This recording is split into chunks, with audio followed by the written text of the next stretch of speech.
በስመ አብ ወወልድ ወመንፈስ ቅዱስ አሐዱ አምላክ አሜን። የተወደዳችሁና የተከበራችሁ የልዑል እግዚአብሔር ቤተሰቦች የእናታችን የእመቤታችን የቅድስተ ቅዱሳን የንጽሕተ ንጹሐን የድንግል ማርያም የአስራት የበረከት ልጆች የጻድቃን የሰማዕታት የቅዱሳን መላእክት ወዳጆች በሀገር ውስጥና በውጭ ዓለም የምትገኙ ሁላችሁንም በልዑል እግዚአብሔር ፍጹም ሰላም እላችኋለሁ። እንደምን ሰነበታችሁ? እንደምን ቆያችሁ? በያለንበት ሁኔታ ውስጥ ሆነን አምላካችን እግዚአብሔር ለዚህ ሰዓት እንድንደርስ ስሙን እንድንጠራ ስለረዳን ስሙ በፍጥረታት አንደበት ሁሉ የከበረና የተመሰገነ ይሁን። አምላካችን እግዚአብሔር ቢወድና ቢፈቅድ ዛሬ የምንማማርበት የትምህርታችን ርዕስ ነገ እግዚአብሔር በመካከላችሁ ድንቅ ያደርጋልና ራሳችሁን ቀድሱ የሚል በዚህ በመጽሐፍ ኢያሱ ምዕራፍ 3 ቁጥር 5 ላይ የተጻፈ የመጽሐፍ ቅዱስ ሐሳብ መነሻ አድርገን እንማማራለን።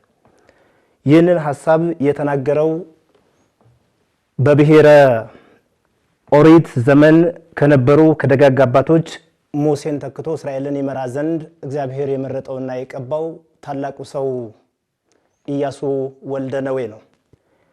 ይህ ሰው እስራኤላውያን ባህረ ዮርዳኖስን ተሻግረው ወደ ተስፋይቱ ምድር ይገቡ ዘንድ እየመራቸው ከፊታቸው በሚሄድበት ጊዜ አምላካቸው እግዚአብሔር የሁላችን አምላካችን እግዚአብሔር በመካከላቸው ተአምር ሰርቶ ዮርዳኖስን እንደሚያሻግራቸው ነገር ግን በሰላምና በፍቅር ተሻግረው ያሰቧት የተመኙት ምድርን ይወርሱ ዘንድ ራሳቸውን መቀደስ እንደሚገባ አምላካቸው እግዚአብሔር በመካከላቸው ሲገኝ እሱ ቅዱስ ነውና ራሳቸውንም በቅድስና በንጽህና ይጠብቁ ዘንድ እንዲገባ ሲያስተምር እግዚአብሔር በመካከላቸው ድንቅ ያደርጋልና ራሳቸውን ቀድሱ አለ። ይህንን ትምህርት መነሻ አድርገን እንድንማማርበት ምክንያት የሚሆነን በዛሬው ዕለት በዚህ በአብይ ጾም ይህንን ሰንበት ይህንን እሁድ ማህሌታዊ ቅዱስ ያሬድ እንደጻፈልን ሁለተኛው የአብይ ጾም ሳምንት ዕለተ ሰንበት እሁድ ግነዩ ለእግዚአብሔር ብሎ ዝማሬውን ካስቀመጠ በኋላ ቅድስት ብለን ስለ ቅድስና ስለ ንጽህና አምላካችን እግዚአብሔር ፍጥረትን ፈጥሮ በሰባተኛው ቀን ያለውን ቀን እንደቀደሰው እንዳከበረው የምንማማርበት የቅድስና ቀን የንጽህና ቀን ስለሆነ በዚሁ ራሳችንን እንድንቀድስ ራሳችንን እንድናይ ኢያሱ የተናገረውን ለኛ መነሻ አድርገን እንማማርበታለን።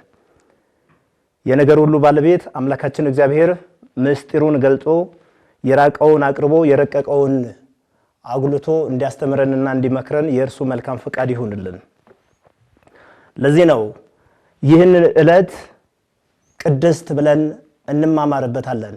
ቅድስት ማለት መቀደስ፣ መንጻት፣ ከኃጢአት መለየት፣ ለእግዚአብሔር ምቹ ዕቃ መሆን ማለት ነው። ቅድስት የሚለውን ይህንን ሁለተኛውን ሳምንት አባቶቻችን ሊቃውንት ቅድስት ብለው አምላካችን እግዚአብሔር በባህሪው ቅዱስ ሲሆን የቅድስና ማዕረግ አጥቶ ራቁቱን በመሆን የተጣለ አዳምን ይፈልገው ዘንድ ቅድስናን ያለብሰው ዘንድ ራቁቱን የነበረውን የሰው ልጅ ያለብሰው ዘንድ በጸጋ ይጎበኘው ዘንድ አምላካችን እግዚአብሔር ይቀድሰው ዘንድ ስራ የሰራበትን ይህንን የአብይ ጾም ሁለተኛውን ቀን ሁለተኛውን ሳምንት ቅድስት ብለን እንድናስበው እንድንማማርበት ምክንያት ይሆነናል። በዚህ በኦሪት ዘሌዋውያን ምዕራፍ 25 ቁጥር 2 ላይ ስናነብ ነብይ እግዚአብሔር ቅዱስ ሙሴ እንዲህ የሚል የመጽሐፍ ቅዱስ ሐሳብ ጽፎ እናነባለን። እነሆ አምላካችሁ እግዚአብሔር እንዲህ ይላል፣ 6 ቀን ትሰራላችሁ፣ በሰባተኛውም ቀን ለእግዚአብሔር ራሳችሁን አሳርፉ። ይህንንም ቀን የእግዚአብሔር ቀን የእግዚአብሔር ዕለተ ሰንበት ይሁን። ባሪያዎችም ቢሆኑ ታዛዦች ማለት ነው፣ አገልጋዮች ሎሌዎችም ቢሆኑ በቤት ውስጥ የሚገኙ ሁሉ ለእግዚአብሔር እንዲገባ ራሳቸውን ይቀድሱ።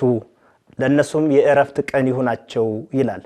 ነብዩ እግዚአብሔር ቅዱስ ዳዊትም ቅድም እንዳነሳውላችሁ እግዚአብሔር ሰማያተ ገብረ ካለ በኋላ በዚሁ እግዚአብሔር ሰማያትን ከፈጠረ እግዚአብሔር ሰማያትን ከሰራ በኋላ የሰራው ስራ ምንኛ የተዋበ ምንኛ ያማረ እንደሆነ ያይ ዘንድ እግዚአብሔር ሰባተኛውን ቀን ቀድሶታል እረፍትም አደረገው ይላል። የሥነ ፍጥረት ሁሉ የመጀመሪያው ቀን ዕለተ ሰንበት እሁድ ብትሆንም እንደ ሥነ ፍጥረት ሥርዓት ግን የማረፊያ ቀን አድርጎ ያከብራት የቀደሳት ዕለተ ሰንበት ተብላ በብሉይ ኪዳን በአዲስ ኪዳንም ሰንበት የፍጥረት ሁሉ የእረፍት ቀን ተብላ የምትጠራው ዕለተ ሰንበት ቅዳሜ ሆናለች ማለት ነው። ነገር ግን ሊቃውንቱ አባቶቻችን እንደ ቤተክርስቲያናችን እንደ ኢትዮጵያ ኦርቶዶክስ ተዋሕዶ ቤተክርስቲያን አስተምህሮ ፍጥረት ከተፈጠሩበት ሁሉ እግዚአብሔር ሰውን ያዳነበት ጥበቡ እጅግ ስለሚደንቅ ትንሣኤውን የሰራባትን ይህችን የአዲስ ኪዳን ሰንበት ዕለተ ሰንበት እሁድን ሁለተኛዋን የአብይ ጾም ሳምንት ቅድስት ብለን እንጠራታለን ማለት ነው። ለዚህ ነው በዕለቱ በዚህ የሚነበበው የማቴዎስ ወንጌል ምዕራፍ 6 ከቁጥር 7 ጀምረን ስናነብ እንዲህ ይላል። እናንተስ ለሌሎች እንዲታዩ እንደሚያደርጉት ግብር የሆነ አታድርጉ፣ ስትጦሙ አትጠውልጉ፣ ራሳችሁንም ቀድሱ፣ ራሳችሁንም ቀቡ፣ ፊታችሁንም ታጠቡ ይላል። ፊታችሁንም ታጠቡ ተቀቡ ሲል ልንቀባው የሚገባው ፊታችንን ውስጣችንን ልባችንንም ሊያነጻ የሚችል ልንቀባው የሚገባው የእግዚአብሔርን ቃል እንደሆነ በዚሁ በትርጓሜው ላይ እናየዋለን። ቅባትም ተቀቡ ሲል በጾም ወቅት እንደ ቤተክርስቲያናችን አስተምሮ ማንም ሰው ከጽሉላት ምግብ ራሱን እንደሚጠብቅ እንደሚጾም ከምግብም ራሱን ስጋውን እንዲጎዳ ስጋውን ለነፍሱ እንዲያስገዛ ቤተክርስቲያናችን ታስተምራለች። ነገር ግን ይህ የማቴዎስ ወንጌል ምዕራፍ 6 ላይ የተጻፈው ዘይትም ተቀቡ ሲል ዘይት የተባለው በላያችን ላይ ሲፈስ ሊያረሰርሰን የሚችለው ለእርሱ ለእግዚአብሔር ምንመች ምርጥ ቃል እንድንሆን የሚያስችለን የእግዚአብሔርን ቃል ልንቀባ ያስፈልጋል። በምንጾምበት ሰዓት ለምድራዊ ሐሳብ ለምድራዊ ታዛቢዎች ለምድራዊ ሰዎች እንድንታይ ሳይሆን በስውር ዋጋችንን ሊከፍለን ለሚችለው ለእግዚአብሔር እንድንገዛ እንዲገባ ሲያስተምረን ራሳችሁን ቀድሱ እንጂ ለሌሎች በምድራዊ ዋጋ እንደሚጎበኙ ራሳችሁን አታርክሱ፣ ጦመኞች ናቸው ረሃብተኞች ናቸው እንዲባል ሳይሆን ንጽህናም ቅድስናም ክብርም ዋጋም ሊሰጥ የሚችለው አምላካችን እግዚአብሔር ስለሆነ በስውር ሊከፍለን ለሚችል ለእግዚአብሔር ልንገዛ እንዲገባ ልናደርገው የሚገባ ሁሉ እንዲህ እንደሆነ መጽሐፍ ቅዱስ ያስተምረናል። ወገኖቼ በዚህ ዕለት ይህንን አብይ ጾም ሁለተኛውን ሳምንት ራስን መቀደስ ራስን የበታች ማድረግ በትህትና ለእግዚአብሔር ማስገዛት እሱ ክቡር ሆኖ ሳለ ታላቅ አምላክ ሆኖ ሳለ ራሱን አዋርዶ ራሱን ባለጸጋ ሆኖ ሳለ ጸጋን ሁሉ ለኛ ይሰጠን ዘንድ ራሱን እንደ ባሪያ ዝቅ አድርጎ ለኛ አርአያ ምሳሌ አድርጎስ እኛን ያድነን ዘንድ የቀደመውንም ክብር ይሰጠን ዘንድ የተቀደሰችውና የተዋበችውንም ምድር ሰማያዊት ሀገር ኢየሩሳሌምን ይሰጠን ዘንድ እሱ በገዳመ ቆሮንጦስ ጾሞ ተራበ ተብሎ እንደተጻፈ እኛም በዚህ በጾም ወቅት ራሳችንን በጾም ልንፈትሽ ስጋችንን ልንቀድስ ለነፍሳችን ልናደላ እንደሚገባ መጽሐፍ ቅዱስ ያስተምረናል። በዚህ በማቴዎስ ወንጌል ምዕራፍ 4 ቁጥር 2 ላይ 40 ቀንና 40 ሌሊትም ከጾመ በኋላ ተራበ ይላል። አምላካችን እግዚአብሔር በለበሰው ስጋ ተራበ፣ በለበሰው ስጋ ተጎሳቆለ፣ በለበሰው ስጋ በጀልባ ላይ ተጭኖ በታንኳይቱ ላይ ብዙዎች ሲሸበሩ እሱ ግን ያንቀላፋ ነበር። ጌታ ሆይ አድነን ሲሉት ሲለምኑ ሲጮሁበት እባክህ አንተ ወደምታቀው ወደሚሰማህ ተናገር ሲሉት አድነን ብለው ማንነቱን እስካላወቁበት ጊዜ ድረስ ሲጮሁ ሲያለቅሱ እሱ ግን ማዕበሉን ጸጥ አድርጎታል። በስጋው ቢራብም ባለው ስልጣን ስጋን በመዋሃድ በተገለጠው በዛ በመለኮታዊ ቃል ግን ማዕበሉን ጸጥ አድርጎታል። የኛንም ኃጢያታችንን በደላችንን የውርስ ኃጢያታችንን ሁሉ ከኛ አርቆ በጽድቅ እንድንመላለስ የንስሐ ሕይወትም እንዲኖረን የመንግስቱ ሕዝብ እንድንሆን ያደረገን አምላካችን እግዚአብሔር ቀድሶናልና ቅድስናችንን ልንጠብቅ ንጽህናችንን ልናቆይ ያስፈልጋል። በዚህ በምድራዊ ነገር ራሳችንን ልናረክስ አያስፈልግም። በዚህ በአብይ ጾም ወይም ደግሞ በታላቁ በሁዳድ ጾም ብለው አባቶቻችን በሚናገሩት በዚህ ወቅት ልናሰብ የሚገባው በመጀመሪያ ዕለት አምላካችን እግዚአብሔር ፍጥረታትን ሲፈጥር ቅዱሳን መላእክት የመጀመሪያዎቹ ፍጥረታት ነበሩ። 99ኙ ነገደ መላእክት ፈጥሮ የፍጥረት ሁሉ ማጠቃለያ ደግሞ ያደረገው የሰው ልጅ ነው። የበደለውን የፍጥረት ሁሉ መጨረሻ ላይ ቢሆንም ነገር ግን በእቅድ የሰራው ኑ ሰውን በምሳሌያችን በአርአያችን እንፍጠር ሲል አምላካችን እግዚአብሔር እንፍጠር ማለቱ ለነገው ወይም ደግሞ ለወደፊቱ እቅድ መያዙን ያሳያል። ስለዚህ የሰው ልጅ በእቅድ የተፈጠረ ነው። አምላካችን እግዚአብሔር ከሰማየ ሰማያት የወረደው በእቅድ የፈጠረው የሰው ልጅ ምንኛ ክብር እንዲገባው ከክብሩ ቢዋረድም መልሶ ግን ያከብረው ዘንድ እንዲገባ አምላካችን እግዚአብሔር የሰራውን ስራ የምንመለከትበት ይህ ታላቅ ጾም ራሳችንን እየቀደሰን በጾም ራሳችንን እያስበን ስጋችንን ለነፍሳችን እያስገዛን የምንኖርበት መሆኑን በዚህ እንረዳለን። ምናልባት ከዚህ ከአብይ ጾም ጋር ተያይዞ ብዙውን ጊዜ ብዙዎች ስለምን ጌታ የጾመው 40 ቀንና 40 ሌሊት ሆኖ ሳለ እናንተ 55 ቀን ለምን ትጾማላችሁ ብለው የሚጠይቁ ሰዎች አሉ። ለዚህ ጌታችን መድኃኒታችን ኢየሱስ ክርስቶስ ከቆመበት ሳይቀመጥ አንዳች ነገር የምግብ አይነት በፊቱ ሳይዞር ሳያልፍ 40 ቀንና 40 ሌሊት ቢጾምም እኛ እሱን ምሳሌ እሱን አብነት አድርገን የምንጾመው ጾም ቀኑ 55 ቀን ሰንበታትን ቅዳሜና እሁድን ቆጥሮ ቢሆንም ከዚህ ሁሉ ውጪ የሆኑትን ቅዳሜና ሰንበትን ግን ለይተን ስናያቸው ዕለቱ የሚሆነው 40 ቀን መሆኑን በዚህ ሰዎች ሊረዱት ያስፈልጋል። ክርስቲያን ወገኖቻችን ምናልባት እኛ የምንጾመው ጾም ጌታ አምላካችን እግዚአብሔር እርሱ እንዳደረገ እኛም እንደሱ እናደርግ ዘንድ እኔ እንዳደረኩ ብታደርጉ እናንተም ከዚህ በላይ ክብር ለእናንተ ይሆን ዘንድ እንዲገባ ታውቃላችሁ እንዳለ እሱ የጾመውን ጾም የምንጾምበት ምክንያት ነው። ሌላኛው ምናልባት 55 ቀን ስንጾም 55 ቀን የሆነበት 99ኙ ነገደ መላእክት በተፈጥሯቸው ዓለም ከተፈጠረችበት ጊዜ ጀምሮ የሰው ልጅ እንደነሱ አመስጋኝ ሆኖ ተፈጥሮ ሳለ ክብሩን በማጣት በመዋረድ ከሰማይ ከክብሩ ወርዶ በምድር ፋይድ ሲንገላታ ተረግሞና ተወቅሶ ሲኖርባት ከነበረችው ምድር የወርስ ኃጢያቱ ተገፎ ነፃነትን ያገኘበት ዘመን ሲቆጠር 5500 ዘመን ነው። 99ኙ ነገደ መላእክትና አንዱ የሰው ልጅ ነገድ ሲደመር 100 ይሆናል።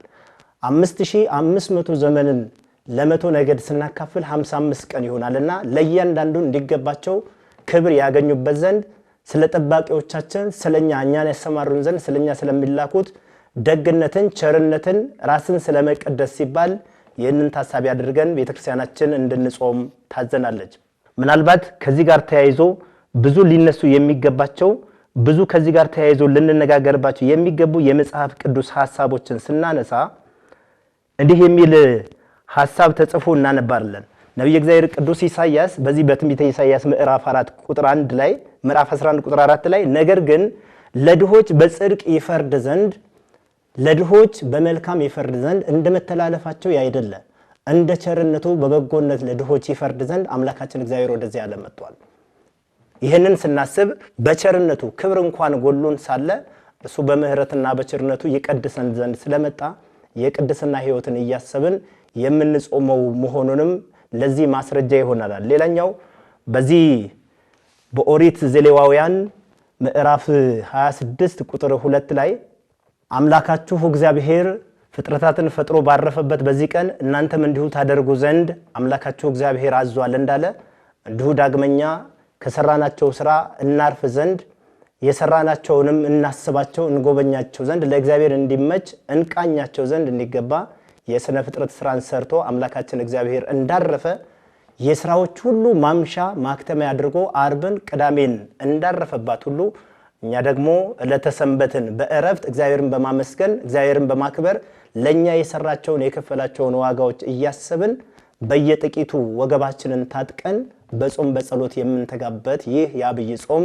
ሁለተኛው ሳምንት ቅድስት ይባላል።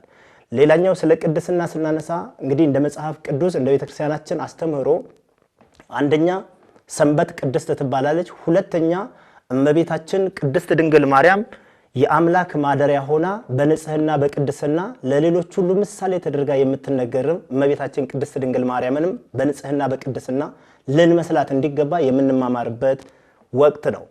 እመቤታችን ቅድስት ድንግል ማርያም አስቀድሞ ያዕቆብ በፍኖተ ሎዛ ወደ አጎቱ ወደ ላባ በሚሸሽበት ጊዜ በመንገድ ላይ አንቀላፍቶ በህልሙ ሲመለከታት የነበረች እግዚአብሔር በሷ ላይ የተቀመጠባት ወደ እግዚአብሔር መዳረሻችን የሆነች መሰላላችን ቅድስት ድንግል ማርያም ለሱ ማደሪያ ለሱ ማረፊያ ትሆን ዘንድ እግዚአብሔር እንደቀደሳት እግዚአብሔር እንዳከበራት የምንማማርበት የንጽህናችን ተምሳሌት የመዳናችን ምክንያት የሆነች እመቤታችን ቅድስት ድንግል ማርያም መሆኗን የምንነጋገርበት የምንማማርበት የዚህ የጾም ወቅት ሁለተኛው ሳምንት ደጋግመን እንደተነጋገርነው ቅድስት ይባላል። ሌላኛው እኔ አምላካችሁ እግዚአብሔር ቅዱስ ነኝና እናንተም ቅዱሳን ሁኑ። ለዚህ ለቅድስናችን ለንጽህናችን ምክንያት የሚሆን አምላካችን እግዚአብሔር በቤተ መቅደሱ ስንገኝ ንጹህ ባህሪ በባህሪው ቅዱስ የሆነ በባህሪው ንጹህ የሆነ የማያበድሩት ባለጸጋ ብቻውን ዓለማትን የፈጠረ እሱ አምላካችን እግዚአብሔር ዓለምን ካስገኘ በኋላ የፍጥረት ሁሉ የበላይ አድርጎ የፈጠረው የሰው ልጅ ፍቅር ስቦት ኃያል የሆነ ልዑል የሆነ አምላካችን እግዚአብሔር ከሰማየ ሰማያት ወርዶ አምላካችን እግዚአብሔር እመቤታችን ቅድስት ድንግል ማርያምን ዙፋን አድርጎ በሷ ስለማደሩ የምንማማርበት የምናስብበት ይህ ሁለተኛው ሳምንት ቅድስት ይባላል። ሌላ ነብዩ እግዚአብሔር ቅዱስ ዳንኤልም እንዱ በተደጋጋሚ ስለ እመቤታችን ስለ ቅድስት ድንግል ማርያም ከተናገሩ ንጽህናዋን ቅድስናዋን ስላከበሩ አምላካችን እግዚአብሔር ማረፊያው ትሆን ዘንድ ያዘጋጃት አብ በሰማይ ሆኖ በአራቱ ማዕዘን ተመልክቶ እንደርሷ ያለ ያላገኘ በንጽህናና በቅድስና የሚተካከላት የሌለ እሷ ቅድስት እመቤታችን ድንግል ማርያም በንጽህናና በቅድስና ለእግዚአብሔር ዙፋኑ ትሆን የተመረጠች የተቀደሰች መሆኗን እሱ ቅዱስ ሆኖ የቅድስና ባህሪን ለሷ በጸጋ የሰጠ እሷም ከፍጥረት ሁሉ የበላይ ሆና ከፈጣሪ በታች ሆና ለሰው ልጆች መሰላል ትሆን ዘንድ አምላካችን እግዚአብሔር ያከበራት እመቤታችን ቅድስት ድንግል ማርያም ቅድስት ትባላለች።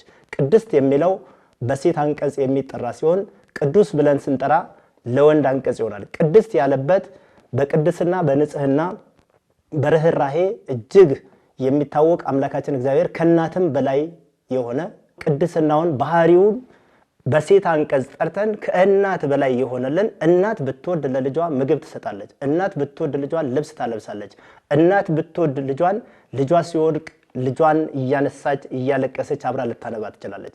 አምላካችን እግዚአብሔር ግን ከእናትም በላይ በመሆን ፍቅሩን በመስቀል ላይ የገለጸልን እጆቹን ስለኛ ለህማማት የዘረጋ በችንካር ሲቸነከር በሌሎች በክፉ አድራጊዎች ላይ አንዳች ነገር ያልተናገረ በባህሪው ንጽህናው ቅድስናውን ስናደንቅ ቅዱስ የሆነ አምላካችን እግዚአብሔር የተዋረደው ማንነታችንን ለብሶ እኛን ቀድሶ ስጋችንን አክብሮ ስጋችንን ሀብቱ ንብረቱ አድርጎ በመካከላችን መገለጡን መገኘቱን በተዋህዶ ያከበረን መሆኑን የምንማማርበት የትምህርታችን የዚህ ሳምንት ቅድስት ተብሎ ይጠራል።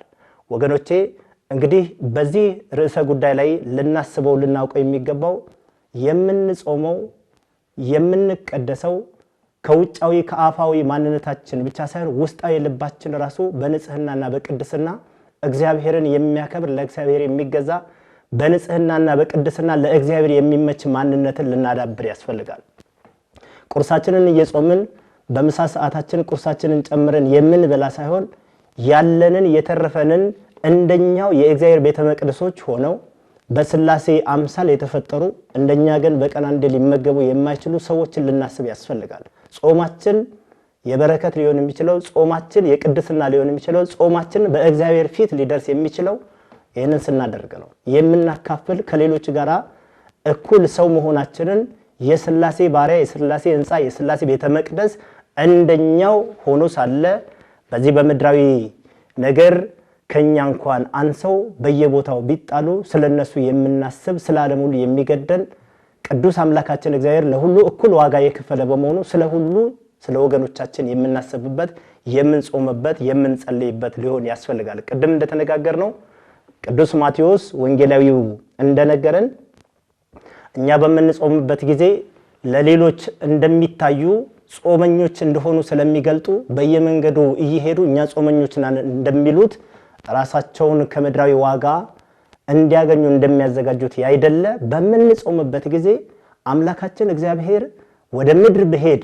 እሱ በዛለ ወደ ሰማይም በወጣ በሱ አለ ከርሱ ወዴት ማምለጥ ይቻለኛል ብሎ ቅዱስ ዳዊት እንደተናገረለት የሚሰውረው የሚከልለው የሚደብቀው ነገር የሌለ ስራዎቻችን በፊቱ የተገለጡ የሆኑ አምላካችን እግዚአብሔር በስራችን ሁሉ ዋጋችን እጥፍ ድርብ እንዲሆን ስንጾም ለሰዎች ለታይታ ሊሆን አያስፈልግም።